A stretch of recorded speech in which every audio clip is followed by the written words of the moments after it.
नमस्कार। सुप्रभात। भाग्योदय विचार प्रवाह श्रृंखला का आज 34वां चरण है। राष्ट्र देव के श्री चरणों में समर्पित 34वां पुष्प। रविवार 17 जनवरी 2021। हमारे भारत और भारतीयों की विडंबनाओं पर जब हम चिंतन करते हैं तब कुछ विचार सामने आते हैं जिनको मैं आज के सम्मुख रख रहा हूँ।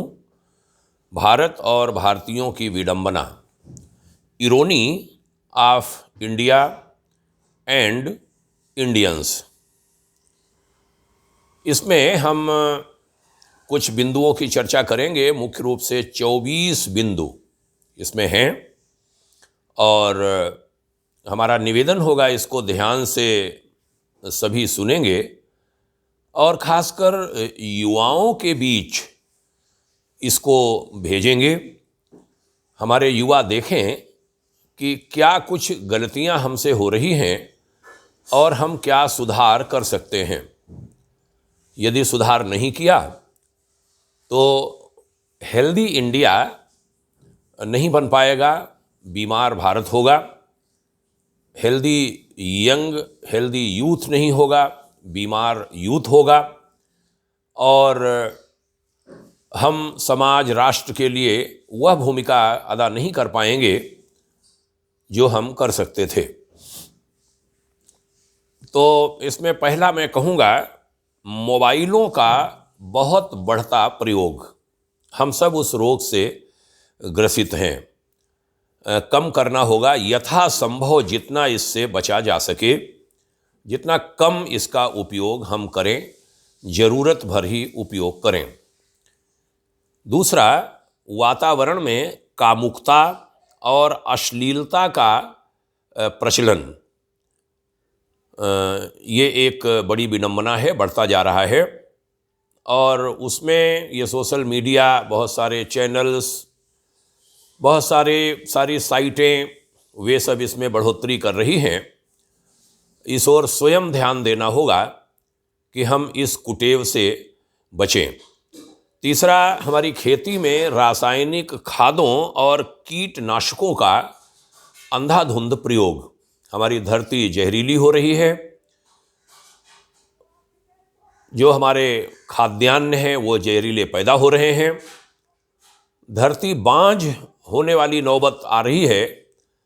खादें अब काम नहीं कर रही। पंजाब इसका उदाहरण है। वो अपने अन्न जो उपजाता है वो नहीं खाता, मध्य प्रदेश से जैविक अनाज मंगाता है। तो बहुत तेज़ी से भारत को ऑर्गेनिक इंडिया की ओर बढ़ना होगा। ये तीसरी बात हमने कही। चौथा, रात को देर से सोने और प्रातः देर से उठने की आदत। हमारे यहाँ ब्राह्म मुहूर्त में जागरण और कम से कम सूर्योदय के समय जागरण बहुत आवश्यक कहा गया है। घटना सुनाऊंगा। जब माता सीता, लक्ष्मण जब श्री राम के पास, जब हिरण मृग वाली घटना होती है, वहाँ जाने से मना करते हैं, तब सीता माँ कुछ कह देती हैं ऐसा, जिस पर लक्ष्मण कहते हैं कि हे माँ, यदि मेरे मन में ऐसा कोई भाव हो तो मुझे वो पाप लगे जो सूर्योदय के बाद सोने वाले को लगता है। ये रामायण में कहा गया है। वो चौपाई में भूल रहा हूँ, लेकिन चौपाई है। पांचवा, मेहनत कश जीवन की अवहेलना। श्रम सबसे बड़ा देवता है। हमारे गुरुवर आचार्य श्री राम शर्मा जी कहते थे कि श्रम को सबसे बड़ा देवता मानो, परिश्रम, लेबोरियस बनो। छठवां, भोजन में मैदा, बारीक आटा और बाजारी उत्पादों का प्रयोग जो बढ़ रहा है, ये चिंताजनक है। गृहिणियाँ, परिवारीजन कैसे इस पर कंट्रोल करें, इस पर ध्यान देने की आवश्यकता है। सातवां, भोजन को अधिक पकाने की आदत। हमारे देश में बिना पका भोजन अधिक से अधिक खाने की प्रथा रही है और तब लोग बीमार नहीं पड़ते थे। अब बीमारियां लगातार बढ़ती जा रही हैं। उसका कारण एक यह भी है कि भोजन को बहुत अधिक पकाकर खाने की आदत हमने डाल ली है। 8वां, भोजन करने का कोई निश्चित समय नहीं होना। बहुत अनियमित हो गया है भारत और भारतवासी। थोड़े प्रयास हमारे हों, मजबूरियां हो सकती हैं, कई ड्यूटीज़ अलग अलग प्रकार की के कारण, लेकिन इसको प्रयास करें। 9वां, घरों में प्लास्टिक का तेजी से बढ़ता प्रचलन। प्लास्टिक शत्रु बन गई भारत की। हमारे देश का नहीं है, विदेश से आया, हमने अपना लिया। प्लास्टिक से बचने के हर संभव उपाय करने होंगे। सरकारों ने भी अब ध्यान देना शुरू किया है। पहले सबने उसे छूट दी और प्लास्टिक जीवन का हिस्सा बन गई। कैसे यह कम हो, समाज, सरकारें मिलकर के प्रयास करें और इंडिविजुअली, व्यक्तिगत रूप से हम कैसे इसके प्रचलन को कम कर पाएं, इसका प्रयोग जीवन में कम कर पाएं, इस पर ध्यान सबको देना होगा। 10वां, हानिकारक रसायनों से युक्त सामग्री का सजावट के लिए प्रयोग। सजावट के नाम पर बहुत सारी हानिकारक रासायनिक सामग्रियां हम उपयोग कर रहे हैं, इससे भी बचना होगा। 11वां, परिवारों में सद्भावना और सहनशीलता का अभाव। एक दूसरे को कोई बर्दाश्त नहीं करना चाहता। निजी संबंध, पिता पुत्र के, माँ बेटे के, माँ बेटी के, सास बहू के, भाई भाई के, देवरानी जेठानी के, हम लोगों के समय बहुत ये अवगुण नहीं था, अब बहुत हो गया है। इसको ठीक करना होगा शनैः शनैः, धीरे धीरे। 12वां, अंग्रेजी दवाओं पर बहुत अधिक निर्भरता। हमारा देश आयुर्वेद का देश है। आयुर्वेद को पंचम वेद कहा गया है। अंग्रेजी दवाओं पर हम बहुत ज़्यादा निर्भर हो गए हैं। दुर्भाग्य रहा, सन 1947 के बाद हमारे देश की जो मेडिकल पॉलिसी है वो आयुर्वेद आधारित होनी चाहिए थी। महात्मा गांधी, जवाहरलाल नेहरू और वैद्यराज चोपड़ा जी मिलकर के इस पर राय भी बना चुके थे, लेकिन गांधी जी के जल्द चले जाने के कारण वह नहीं हो पाया, उनके अकस्मात चले जाने के कारण। बाद में अंग्रेज़ी दवाओं के ही R&D पर ध्यान दिया गया। अब आयुर्वेद पर, आयुष पर ध्यान दिया जा रहा है। अंग्रेजी दवाओं से निर्भरता कम करने की आवश्यकता है। 13वां, पेट्रोल डीजल के वाहनों का बहुत अधिक दुरुपयोग। एक परिवार में कई कई गाड़ियां, और काम चल सकता है जहां कम गाड़ी में वो नहीं चलाया जा रहा। ये एक बड़ी विडंबना हमारे देश में आ गई है, ठीक करना चाहिए। 14वां, विभिन्न कार्यालयों में अनावश्यक कागजी कार्रवाइयों का प्रचलन। हम लोगों के समय में बहुत होता था। मैंने कोशिश की, सरकारी सेवाओं में हम रहे, छोटे छोटे कागज़ के टुकड़े को जो खराब एक साइड का हुआ उसका हमने सदैव सदुपयोग किया, आज भी करता हूँ। सभी लोग इस ओर ध्यान दें। और अब तो व्यवस्था कंप्यूटर से लेकर और तकनीक की आ गई है और ऑनलाइन का हो गया है। हम लोग अभी भी करते हैं, हमारा बेटा रोकता है कि ऐसे नहीं करना चाहिए। सभी ओर लोग इस ओर ध्यान दें। 15वां, कार्य क्षेत्रों में अविश्वास, असुरक्षा और दुर्भावना को बढ़ावा बहुत मिल गया है। ये अविश्वास, अनास्था, ये बहुत बड़े कारण बन गए हैं हमारे देश को कमज़ोर करने में, और उसके विभिन्न कारण हैं। कई बार बड़े लोग सच्चाई पर नहीं होते, छोटे कैसे विश्वास करें, कह नहीं पाते। अनेक बार वो पाते हैं, फिर विवश होते हैं। वो उन पर अविश्वास करने के लिए, इसके लिए सत्य का सहारा लेना होगा, और सत्य से बहुत दूर हम लोग चले जाते हैं। अच्छे अच्छे लोग अनावश्यक में झूठ बोलते हैं, बचना चाहिए, क्योंकि इसके कारण अविश्वास बहुत बढ़ता है, दुर्भावना भी बढ़ती है। 16वां, पॉलीथीन्स का अंधाधुंध प्रयोग। अभी प्लास्टिक के ऊपर बात आई थी, पॉलीथीन भी हमारा हिस्सा बन गई। कितना बचा सकते हैं हम सब, यथासंभव बचें। 17वां, परिवारों में 2 से अधिक बच्चों का जन्म। इस नियम का पालन हमारे सनातन समाज ने किया तो एक बच्चे तक पर आ गए। हम छोटे थे तो 2 या 3 बच्चे होते हैं घर में अच्छे, ये नारा था। फिर हम 2 हमारे 2 नारा हुआ।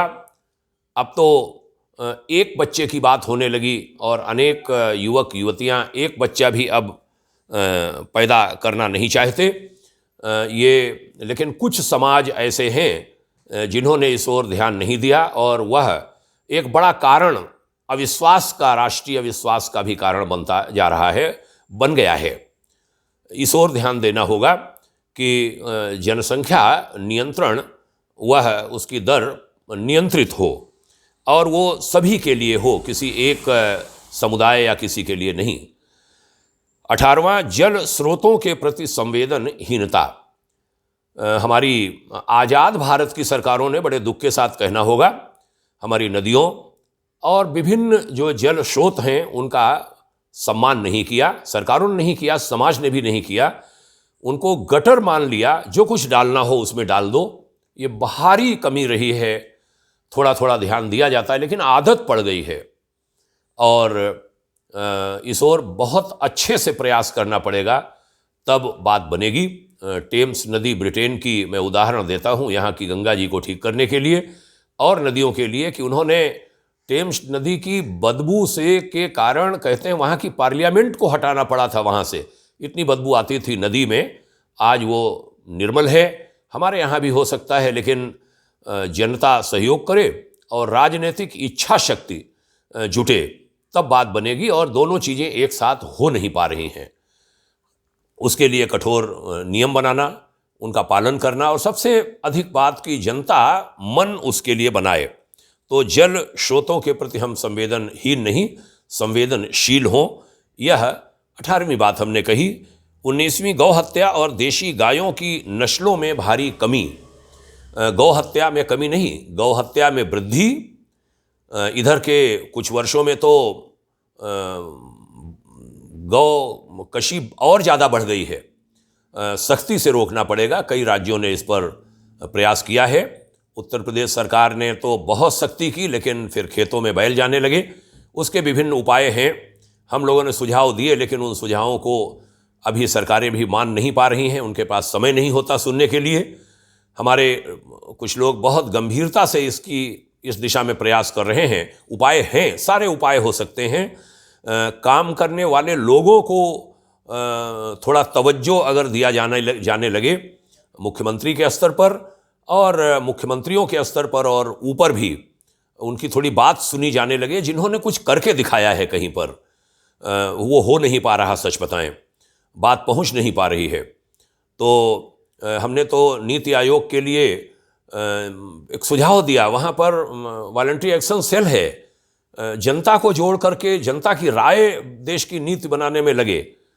हम कई चिट्ठियाँ लिख चुके हैं नीति आयोग के वाइस चेयरमैन को भी, माननीय प्रधानमंत्री जी चेयरमैन हैं, प्रेसिडेंट हैं, उनको भी, उनके और अधिकारियों को भी हाथ में भी दे चुके हैं, लेकिन कोई लाभ उसका हुआ नहीं। जनता को जोड़िए तो सही, वो कुछ नीति आयोग में बात बता तो पाए।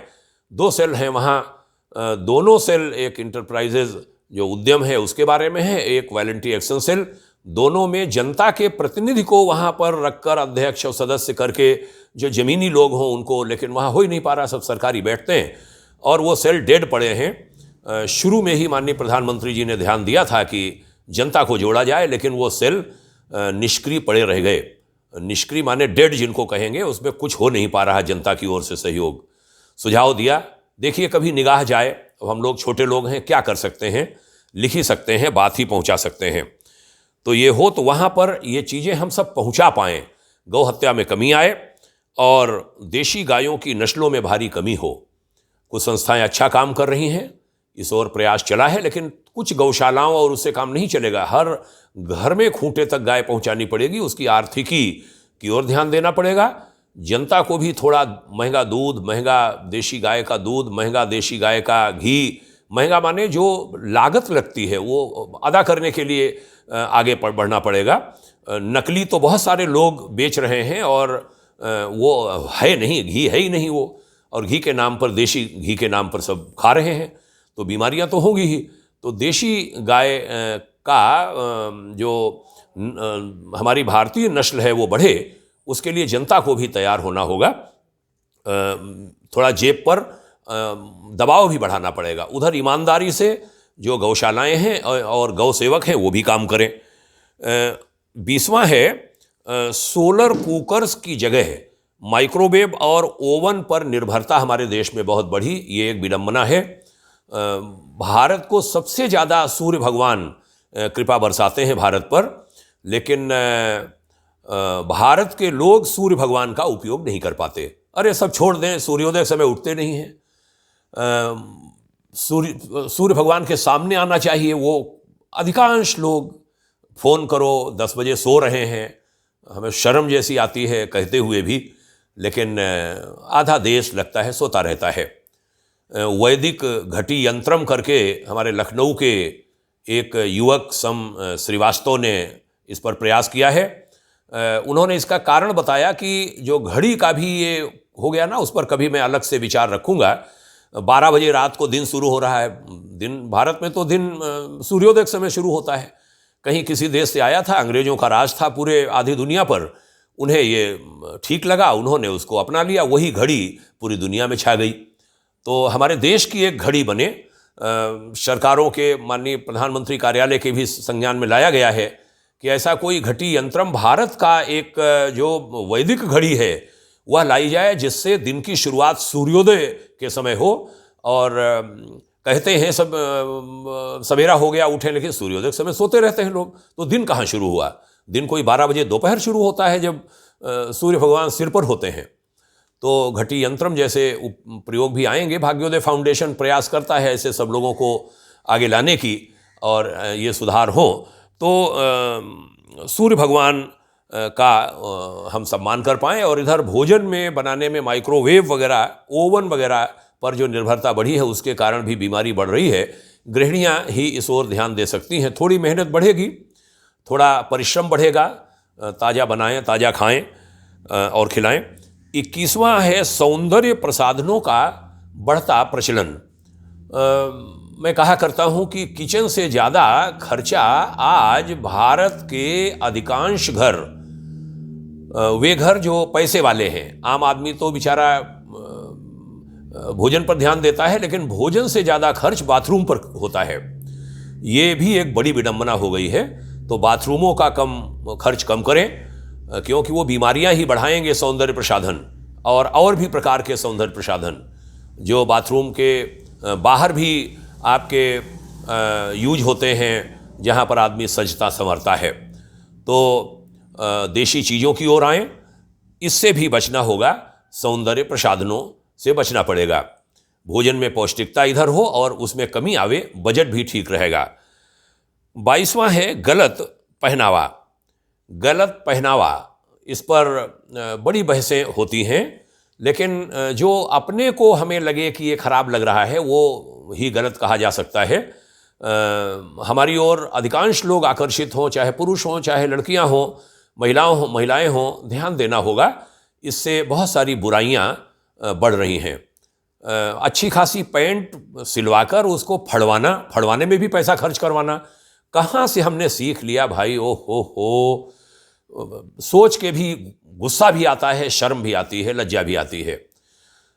तो हमने देखा लड़कियां पैंट फटा हुआ जांग से लेकर नीचे तक कहाँ पहुँच गए हम।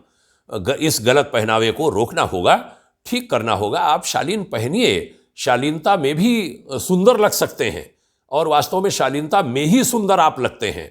आप देखिए तो सही, जो शालीन रहते हैं उनकी ओर श्रद्धा आदर के साथ आदमी की निगाह जाती है। और 23वां है खर्चीली शादियों का प्रचलन।